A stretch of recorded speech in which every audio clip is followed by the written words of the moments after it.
Welcome to another Friday night. We've been going through a series where we're taking a deeper look at the 60 characteristics of complex trauma.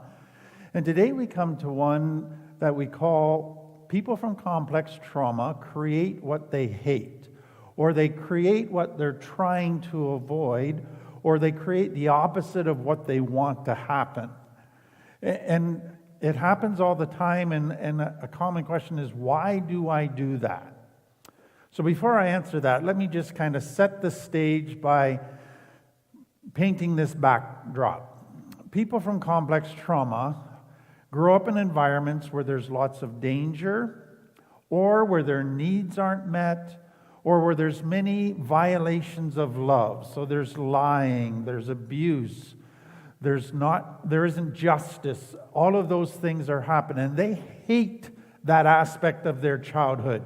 And they never want to see that happen in their life again. They want their needs met, etc. And so they start out with a determination, I'm never going to be abandoned again. I'm never going to be disrespected again. I'm never going to be lied to again. And then they move into adult life and they end up being abandoned again and disrespected again. And it happens over and over. So they create, without realizing it, the very environment that ends up creating what they've been trying to avoid, or the thing that they hate. So let me give you a couple examples just to help you understand it. So somebody that's been abandoned goes, that is the worst emotional experience to go through, being abandoned. Makes you feel like you don't matter at all. I never want that to happen again. So they get in a relationship, determined that they'll never be abandoned, but what they then do is they're super needy, or they test the person all the time, or they try to control the person all the time. And after a while, the other person goes, I'm done with this, and they walk out of the relationship, and the person feels abandoned again. Or I've had so many people say to me, I grew up and I said, I'm never going to be like my dad. My dad was an addict. My dad had anger issues. My dad was in jail periodically. And they're determined not to become their dad. And when they hit adult life, they're an addict, they're in jail, and they got anger issues. Or, I don't want a husband like my last husband. So I'm going to find a new husband who's not going to be like my last husband. And they date and they end up married to somebody that they think is totally opposite of their last husband, and then they find out he's very much like their last husband. Or, I don't want my kids to make the same bad decisions that I made. And so they start out in parenting to try to make sure their kids don't repeat their mistakes. And they find out 15, 20 years later that their kids have made the same decisions that they made when they were a teenager. They created what they were trying to avoid, what they hate. They created the opposite of what they wanted. So why is that? Well, let me give you some reasons, because there's many different factors that can come to play on why we create what we hate. So the first one is a hyper need. So when a need is not met in a child, they can go in two different directions, extremes. They can try to shut that need off, and we'll get back to that in a minute, or it can create a hyper need. I need it, I want it, I want it, I want it. And so let me give you a couple examples. Let's say a child was not validated, and we all have a need to be validated. And so when they come to their teen years and adult life, they have this hyper need of wanting to be validated. So they chase people around. Was I good enough? Was I good enough? They're always looking for applause, for pats on the back. And what happens with that hyper need? People get tired of having that person always looking for validation, and they stop giving them validation. So the child has a hyper need for validation because they never got it as a child, but what they end up is creating is nobody wants to give them validation, exactly what happened when they were a child. Or let's say a person who was never heard. Whenever they tried to explain or give their opinion, nobody listened to them. So now they're going, I need to be listened to. So whenever they're in a conversation, they overtalk, they over-explain, they talk too much, they butt in to get heard, and after a while people go, enough with this person, I'm not even listening to them. So now they're not heard again. They created what they are trying to avoid. Or a person who was never understood. Nobody took the time to understand where they're coming from. So that hurts. And now today they go, I need to be understood. And so now they over-explain everything. Whenever they think somebody doesn't understand them, they chase them around saying, let me explain, let me explain, let me explain. And pretty soon people are tired of that. And so now they end up not being understood again because nobody wants to listen to their never-ending explanations. Or let's say a child was made to feel stupid all the time. So now they think the thing that I need to do in order to not be perceived as stupid is to give very academic answers, to share my opinion all the time. But after a while, people go, I'm tired of listening to this person, and they get treated as if they're stupid again. So that can happen over and over. So that hyper need situation can set a person up to not get that need met. Exactly what happened when they were a child. But then there's another part to this need thing. So sometimes when you shut that need off, you don't even think it's a need, and you just think you have other needs, but you don't understand that deep, deep need trumps all of the lesser needs in your life. So let me give you an example. Let's say that you were rejected and abandoned. That hurts like crazy. But you just shut that off, and you basically went to, I don't need people. I don't care about people. I'm going to isolate. I'm never going to let people see the real me. I am going to wear masks. I am going to put up walls so that nobody can get close enough to hurt me again. And so you think my need is to be self-sufficient. My need is to be liked by people and to wear masks and to have walls and not be authentic. All of those things, those are my needs, but you don't understand that your deep, deep need is to connect, to be authentic. And so you live in isolation, but now you feel a deep loneliness, a deep longing to be loved. Those two deep needs of connection and love are not being met by your solution to never being rejected or abandoned again. And that desire to be loved will cause you to seek out relationships. It will cause you to miss red flags in relationships and get into relationships with unsafe people, and before you know it, you're getting hurt and abandoned and rejected again. So not understanding the deep, deep needs of the human being, needs that many have turned off because of early wounds, those still will ultimately trump everything else. Another one that I see all the time is a person who grows up with a family where they're constantly shamed, made to feel like they don't matter, like they're stupid, etc. And so they go, I don't need that validation. I don't need all these different needs met. But what they don't realize is they have this deep, deep longing to be validated by their family. Deep, deep longing to be accepted and to belong by their family. And so they go into recovery and they think all my needs is I need to make a few friends, I need to do my recovery work, but they don't understand how deep the longing is for their family to validate them and accept them, and they keep running back to their family for validation, and they keep getting shamed. The very thing they don't want, they ended up creating because they didn't understand that deep need. Now, there's another need kind of variable here that is important to understand. In the case of sexual abuse for a young child, it awakens a drive before kind of the planned time, the natural time when it would be awakened. So the sex drive normally awakens 11, 12 years old. But let's say a child's molested at 5 or 6.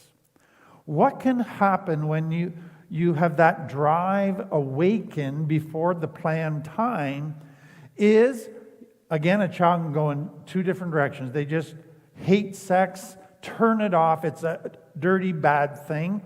Or they can have a hyper-sex drive, and they can become promiscuous. But what happened to that little child was, I never want to be molested again. I never want to be sexually abused again. I hate it. But then because they end up with this hyper-sex drive and they're promiscuous all the time, guess what happens? They end up in situations where they get sexually abused again. They created what they were trying to avoid without even realizing it. Now, there's another reason why people create what they hate. And that is because they turned off their intuition, their radar system, their gut. So the question I get asked all the time is, people from trauma end up with more trauma in their adult life than people from healthy homes who don't have childhood trauma. Why is it that people from trauma end up with more trauma? And I think often it's around this radar system. So consider this scenario. A child is going to be going to their uncles or to their babysitters, and their gut says that person is not safe. They tell their parents, I don't feel comfortable with that babysitter, I don't feel comfortable with my uncle. They're listening to their gut, but their parent says, oh, they're safe, there's nothing wrong with them, go ahead. And they go and they get molested. What they then do is tell their parents, and their parent says, you're making it up. No, that really didn't happen. Oh, it's your fault, whatever. And they get sent to that uncle or that babysitter again. So what the child realizes is my radar system, which is designed to warn me to get away from that person, I am not able to get away from that person because I'm a child and I have parents who are forcing me to go to that person. So why do I want a radar system when I can't listen to it? It's just annoying to have sirens going off when I can't listen to them. So they shut down their alarm system, their gut, their intuition, because there's no point in having it, and it's annoying. So now they get to adult life, and they're going out on a date, and their alarm system says, red flags, danger, danger, but they've turned it off. And they just walk into danger now and get traumatized again. The third reason why people create what they hate or end up in situations that they've been trying to avoid is because of their default setting that they developed as a child, what was their normal as a child. So for example, a child grows up with a narcissist dad or a narcissist mom. And what happens with that is they hate that narcissist dad, they hate that narcissist mom, but that's their normal. That's all they know. That's how they've learned to relate to people. And that's their life. And so without realizing it, they go into adult life hating narcissists, but feeling the most comfortable with narcissists. Being drawn to narcissists because it feels normal. And ending up back in the exact situation they hated when they were a child. Or many grew up in homes where they were disrespected, made fun of, put down. They hated that, but it was their normal. And so now they're drawn into situations in other relationships with people who realize I can put this person down and get away with it, and the person just takes it because that's their normal. It feels normal. So they end up in situations much like their childhood just because that's where their comfort zone is. So if you consider the fact that a child growing up in complex trauma could be growing up with hundreds of unhealthy family dynamics, relationship dynamics, coping dynamics, but they don't know they're unhealthy because it's their normal. And so now they go into adult life and they gravitate to what feels normal. There's a fourth one that I think is so important to understand, and it's to understand the power of a parent's influence. We often think that we are deeply influenced by what our parents say to us and do to us, or do, their actions and their words, and those are the two things only that influence us.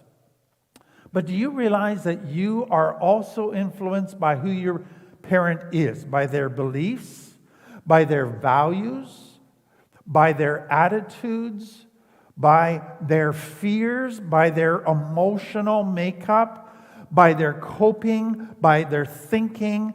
All of those things you're picking up. You're affected by, you're influenced by without even realizing it. And so your parents are like this greenhouse, that incubator that puts all of this influence on you, and it shapes you and forms you without you even realizing it. And so those things you just pick up. They become your normal. They become your autopilot. You learn to cope with like your parents did without even realizing it. You respond to stress like your parents did without even realizing it. You develop attitudes that your parents have without even realizing it. The power of a parent's influence, I can hate what they did and hate what they said, but then I end up like them because I picked up all of their ways of thinking and coping, their values and beliefs. That is a very hard thing to accept, but it shows the power of parents' influence. Now, let me take that further. We often, when we think of procreation, think of creating a physical baby. We're going to create physical life. So we think of procreation in terms of physical life only. But think of it also that in procreation, I'm not just creating a physical life, I'm creating a soul. I'm creating a human being, a soul. Think about that. It's really easy to create a physical life, but do you realize it's easy to create an unhealthy soul, but very hard to create a healthy soul? Take it further. I can create a physical life just by one act, but to create a healthy physical soul takes years of consistent being healthy, influencing them, modeling for them, responding to them in healthy ways. It takes years to create a healthy soul, one act to create a physical life, and easy to create an unhealthy soul. Take it further. To create a physical life requires only an action. To create a healthy soul requires words, actions, and who I am. My attitudes, my responses. If I am healthy, I can create a healthy soul. If I am not healthy, I cannot create a healthy soul. I will create an unhealthy soul. So procreation is more than just giving physical life, passing on my genes. It's creating a soul who's like my soul. And so if I am going to pass on healthy, I have to be healthy. So here's one of the hard things I think for people to face when we look at create what we hate. We often think of create what we hate only in terms of doing it in my own life. But what I want you to see is we create what we hate, not just in our own life, but also in our children. Because if I don't get healthy myself, I will just pass on unhealthiness, and they will be like me and like their grandparents who I hated and didn't want to be like. That is a hard reality, but that is what happens. Creating what we hate becomes a generational thing if we don't stop the cycle by becoming healthy ourselves. Let me give you a fifth reason why we create what we hate, and it's called cognitive dissonance. So cognitive dissonance is the psychological discomfort we feel when our mind entertains two contradictory concepts at the same time. So let me give you kind of an example of this. There's what I refer to as healthy cognitive dissonance. It's designed as a good thing. So you have a healthy belief that lying is wrong, that stealing is wrong. That is drilled into you. That trains your conscience. Now you consider stealing from someone and lying to someone, and all of a sudden you have two contradictory things happening inside of you, and it creates this discomfort. I don't like what I'm feeling right now. There's this dissonance inside of me. Now that was designed to be a good thing, because what it is saying is, if I program my conscience with healthy, whenever I try to become unhealthy, there will be dissonance which will motivate me to not do the unhealthy. To say, I don't like how this makes me feel, so I'm not going to do it. That's the healthy design. But now enter complex trauma. So, two different scenarios. What happens in complex trauma is a child has to do unhealthy tools in order to survive. So they can be told lying is bad, but in order to not get unjustly punished, they got to lie about a lot of things to survive.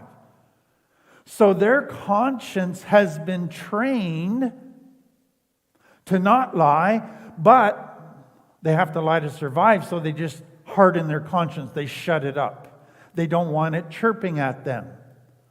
So that can happen. Secondly, you can get a conscience that's mistrained by wrong beliefs.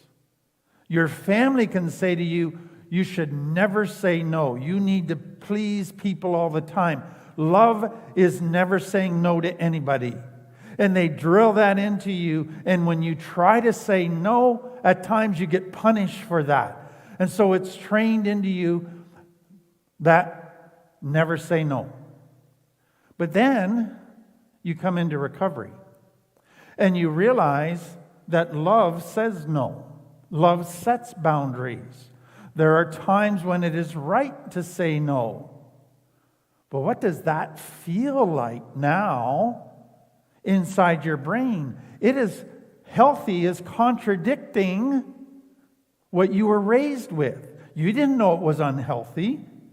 But now when you want to get healthy, now you got dissonance, cognitive dissonance inside you. It doesn't feel good to now start saying no. You now feel guilty. You now feel all kinds of unrest inside of you.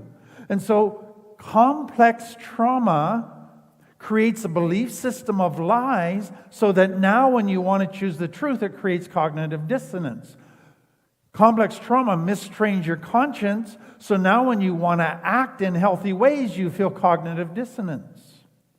So you've got to fight against that. So let me give you another example. Let's say your experience and what your family taught you is you can't trust anybody. People can't be trusted. And that was drilled into you, and your experience seemed to confirm it. Now you come into recovery and you go, I like this person. I see that I need people in my life. I need to trust. Now when you go, I think I'm going to trust this person, you feel dissonance. It doesn't feel right. It makes you feel really uncomfortable. And so do you know what a lot of people do? They sabotage healthy relationships just to get out of that dissonance that they're feeling. So here's what I want you to understand. In order for you to grow in recovery and get healthy, you're going to fight cognitive dissonance. And I'll come back to that in just a minute. Let me give you a sixth thing that can result in us creating what we hate. And that is, we wrongly diagnose why we got hurt in the first place, and then we come up with the wrong solution so that we never get hurt again. So an example, you are disrespected as a child, and your diagnosis is because it must have happened because I'm different, I'm too emotional, I'm too sensitive. So the solution is to stuff all of that down and wear masks all the time and become a people pleaser. That way I'll never get disrespected again. So to a child, that seems logical. It seems like the right diagnosis and it seems like the right solution. But it isn't. Because if you become a people pleaser and you never say no to anybody and they can use you and walk all over you, they may like you at first, but they're going to start to disrespect you because you don't have a backbone. So the very thing you were trying to prevent, being disrespected, you ended up creating by a wrong diagnosis and a wrong solution. Another way that this works out is what I call a pendulum swing. So people say, I hate my dad. He had all kinds of anger issues. He was a narcissist. I am not going to end up with a husband like my dad. So they go out and they look for guys that seem totally opposite of their dad. Different personality. Maybe their dad was an extrovert, they look for an introvert. Maybe their dad was loud and emotional, they look for somebody quiet. And they think, I've found the opposite. But what they've missed is the real reason for their dad's issues was not just his personality, it was his shame. It was his unhealed wounds. It was a whole bunch of deep, deep things, but they didn't know that. And so they just look for an opposite personality. Somebody who's not an extrovert, somebody who's quiet. But they end up with somebody with shame because they're drawn to shame. That's their normal. And they end up with somebody with a lot of shame. Even though he's an introvert, he's still got anger issues. So the pendulum swing, you think you're getting the opposite. You think you're guaranteeing you're not even get close to being like your dad. You misdiagnosed it, though. Another example, conflict. So let's say you grew up with tons of conflict. Conflict was never resolved. Conflict always resulted in people getting hurt. And you said, I hate conflict. I never want conflict in my relationships today. So I will become a people pleaser. I will never rock the boat. I will always be the one that makes sacrifices and give in. I will sweep things under the carpet and avoid talking about problem-type situations. And you think that will guarantee that I'll never have conflict. But it's a misdiagnosis. The way to avoid conflict is to resolve it when it happens and learn from it. What you're doing by people-pleasing, never rocking the boat, you're just piling up unresolved issues. And they keep piling up until there's ongoing tension, ongoing irritability, and then there's an explosion. So the very thing you're trying to avoid because you misdiagnosed and you came up with the wrong solution, you ended up creating. Let me give you one more example in this area. So let's say a girl was sexually abused. In her mind, she doesn't understand how it's affected her. She doesn't understand all of the underlying dynamics, okay? So she just goes through life never wanting to be sexually abused again. But what are her deep needs that she's not aware of? She has a deep need for love, a deep need for validation, a deep need to feel value. But she didn't get that from her parents, and she didn't realize how that affected her. But she was a very pretty girl. And she found out she got lots of validation for her body, for her looks. And she liked that. It made her feel good. It seemed to be meeting these needs. So now when she starts meeting guys they're giving her tons of validation, and she's chasing that. And she's going after guy, looking for that validation. And what ends up? She gets raped. She gets abused again because she misdiagnosed what was really causing all of her problems. Another one that can contribute to this creating what we hate is what we call a self-fulfilling prophecy. So we have an experience, we create beliefs, and then we predict what we think will happen based on our experience and our beliefs. We create expectations. So in a healthy family, you end up with a whole bunch of things that if you're authentic, you connect. That becomes your belief system, and you expect if you're authentic, you will connect in the future. What you need to understand is complex trauma, your experiences, if you're authentic, you get rejected.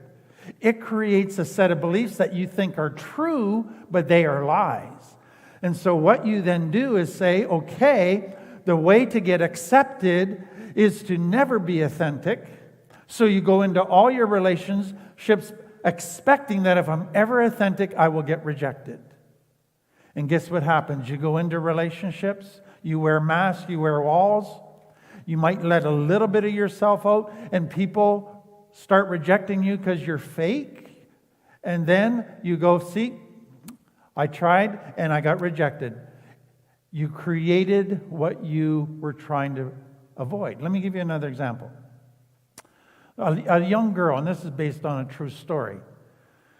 Whenever she gave her opinion, whenever she asked a question, whenever she expressed a need to her parents, she was punished. She was made to feel selfish. She was made to feel bad. So giving her opinion, expressing a need, sharing, always resulted in something bad. So she decided to shut down, to not have any needs, to never express a need. That she was just this invisible child. She went to school, and she had a new school teacher. And this school teacher had a real desire to form an emotional connection with each child. She was warm, she was accepting, she was safe. She reached out to each child to understand them, to find out what interested them, to connect with them. But this young girl, no way. If I express myself, if I open up, if I share, I will get rejected. So she would not give in to this teacher. For months, the teacher tried to connect with this child.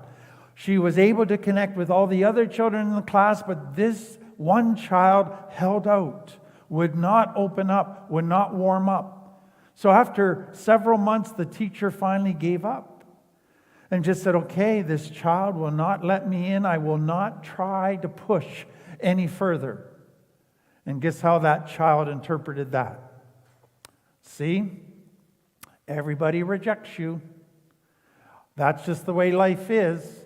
That just confirms my belief that everybody will ultimately reject you. And so she became even more determined to never open up again. Many of you grew up with people can't be trusted, people will let you down. And so your belief is when you get in a relationship, they're going to eventually let me down. But you go into a relationship and you're super needy. And you start phoning the person in the middle of the night. You start asking if they can meet for coffee.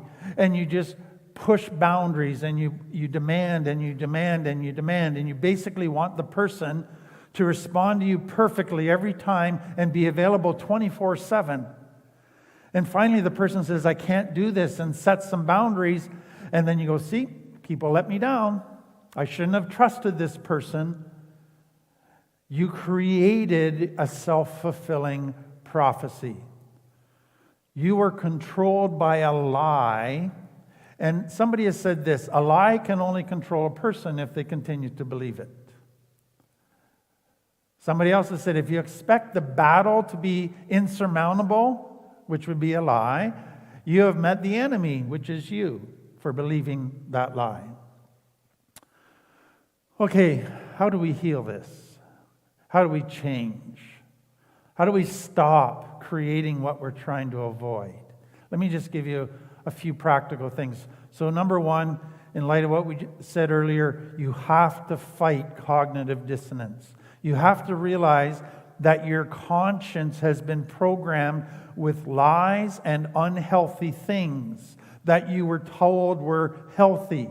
So now for you to try and get healthy is going to create dissonance. It's going to create uncomfortable feelings. And those can make you feel guilty. They can make you second guess yourself. They can make you feel confused. Am I doing the right thing? Because it feels wrong. But that's what you have to go through in recovery until you retrain your conscience. You have to fight through cognitive dissonance. Now be aware that if you have a family still in your life and you start to get healthy, guess what? They are going to go back to the unhealthy and say, you're wrong. You shouldn't be doing that. And they're going to create even greater cognitive dissonance. So you're not just fighting your own internal conscience that's been mistrained. You're fighting external voices that are telling you lies. So be aware of that. Secondly, be aware of the lies you believe. Be aware of the patterns that you have. And then begin to work on all of the shame, because the shame is often underneath so many of our behaviors. And it's often the thing that we don't see when we try to diagnose why we do what we do. So begin to understand the depth of your shame, how it has affected you, so that you can heal those things. And then learn about all the other deeper issues: shame, abandonment, deep losses. Understand how they've affected you, neglect, abuse, so that you can find healthy solutions and you can make a healthy diagnosis. That is so important. And again, I would encourage you, if you want more understanding, to take our LIFT course or our REACT program that will help you understand these things at a deeper level. And finally, you need safe people. The very reason you didn't want that part of your life anymore, the reason you hate it, is because unsafe people did stuff to you. They abandoned you. They rejected you.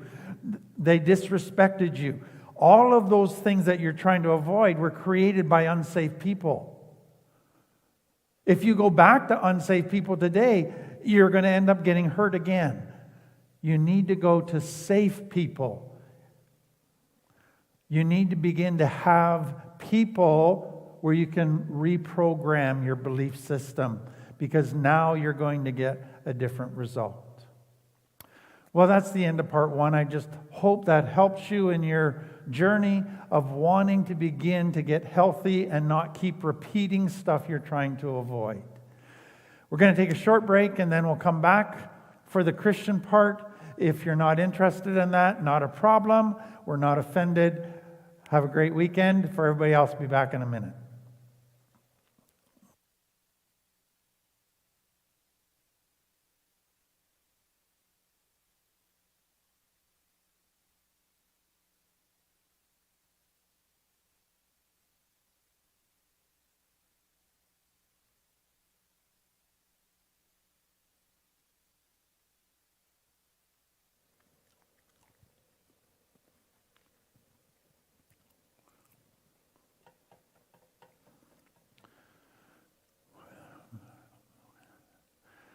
Well, welcome back. Last week we started a new series in this Christian part on Joseph, one of my favorite Bible characters, the guy that is known for getting Israel through this time of famine in the world many years ago. But what I wanted you to see is that Joseph, of all the Bible characters we know about, we get more detail on the complex trauma that he experienced growing up. And a lot of it was from within his own family. And that's what I want to develop further today. Last week we looked at his mom and dad, and we saw unhealthy things with them that were very concerning. the narcissism, the manipulation, the favoring of people, children, etc.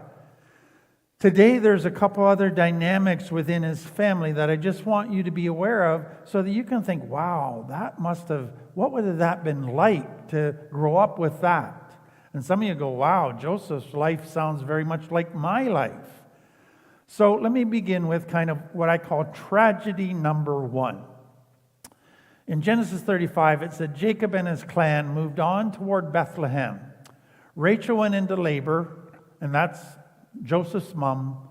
Her labor pains were intense. After a hard delivery, the midwife finally exclaimed, "Don't be afraid, you have another son." But Rachel was about to die, and with her last breath, she named the baby Benoni, which means son of my sorrow. Jacob called him Benjamin, which means son of my right hand. So if you remember from last week, Rachel had been unable to conceive, whereas Leah, her sister, Jacob's first wife, had many children. And finally she was able to conceive, and Joseph was her son.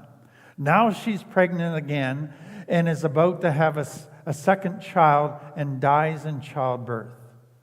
What we saw last week is that the relationships within the family, there were 4 wives, and there was a contest on, and there was all kinds of jealousy and manipulation and anger and hatred all amongst these 4 women. And they didn't like Joseph because he was favored, because he was the son of Jacob's favorite wife, Rachel. And so Rachel, for Joseph, his mom, was his one safe person. It was the one person where he didn't get animosity, he didn't get hatred and all kinds of distrust issues. Now she's dead. At a young age, he has lost his mother, which is bad enough, but he's lost the one who was a safe person. That must have affected him greatly, because now he feels very much alone. So let me take you to a second tragedy. One day, Dinah, and that's Joseph's only sister, the daughter of Jacob and Leah, went to visit some of the young women who lived in the area. So she's out just getting to know people, teenagers. But when the local prince, Shechem, son of Hamor the Hivite, saw Dinah, he seized her and raped her. Then Shechem himself goes to Dinah's father, Jacob, and to his brothers, her brothers, and says, "Please be kind to me. Let me marry her. So I raped her, but I want to make this right. I want to marry her and become a responsible husband. I'll give you whatever you ask. No matter what dowry or gift you demand, I will gladly pay it. Just give me this girl as my wife." So Jacob's sons respond deceitfully. They're going to lead Shechem on with a lie. And so they say to them, "We couldn't possibly allow this. Because you're not circumcised, it would be a disgrace for our sister to marry a man like you. But here's the solution. If every man among you will be circumcised like we are, then we will give you our daughters, and we'll take your daughters for ourselves." Hamor and Shechem agreed to this proposal, as did all the men in the town council. So every man in the town was circumcised. In other words, every man was incapacitated. So 3 days later, when the wounds were still sore, 2 of Jacob's sons, Simeon and Levi, who were Dinah's full brothers through Leah, take their swords, enter the town without opposition, and slaughter every male there, including Hamor and his son Shechem. In other words, they led them to believe if they were circumcised, they would give Dinah to them, but they were really wanting them circumcised so that they wouldn't be able to fight when they were attacked. And they wiped out the entire village of men. Now, what is amazing in this is we don't find Jacob doing one thing. He doesn't rebuke his sons. He doesn't try to make things right with the village. We see no sorrow. We see nothing. He sticks his head in the sand and avoids the situation and tries to act like it doesn't exist, hoping it would go away.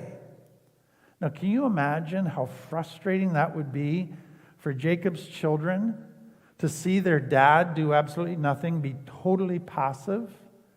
I think they would lose respect for their dad. I think they would see that he doesn't really care about people, just about himself. But what I want you to also see is this family has brothers that practice street justice. They take revenge. They don't mind killing people. They're hardened. And that's what Joseph grew up in, that kind of environment. And you can imagine how that family might have lived in fear for a while, wondering if there were going to be repercussions from other villages for what these two brothers had done. Fear that would have surrounded the whole family. Tragedy number 3. It says, Jacob traveled on to Migdal Eder. While he was living there, Reuben, his son, has intercourse with Bilhah, his father's concubine, one of the 4 wives. And Jacob hears about it. So he hears that his son is sleeping with his wife. Now, it's not his blood mother, but he's sleeping with her. Again, Jacob, we don't see do anything. Doesn't respond. He doesn't confront Reuben. And so what we find in the previous one is rape happens, and this one, sleeping with his father's wife. So there's a sexualized society, a sexualized family. Nothing is happening. Sexual abuse is taking place. Nothing is happening. And so what you again see is Joseph is growing up in a family that is really messed up. A family that's got a lot of unhealthy things happening, and a dad who's not doing anything about it. What I want you to understand is many of you can relate to that. Joseph went through all of that, and he comes out of it as a godly man who chose to be healthy. He would get lots of opportunities to be sexual. He would get lots of opportunities to take revenge on people and let anger and hatred rule his life. But he refuses that and chooses healthy. He would get lots of opportunities to stick his head in the sand and avoid things, but he doesn't. He doesn't follow the unhealthy patterns he was raised up with. And that's what I want you to understand is we can change. We don't have to repeat the things that we experienced and were surrounded with. Let's pray. Father, thank you again for Joseph. Just somewhat in awe that a man surrounded by so much sickness and unhealthiness still chose to do what is healthy.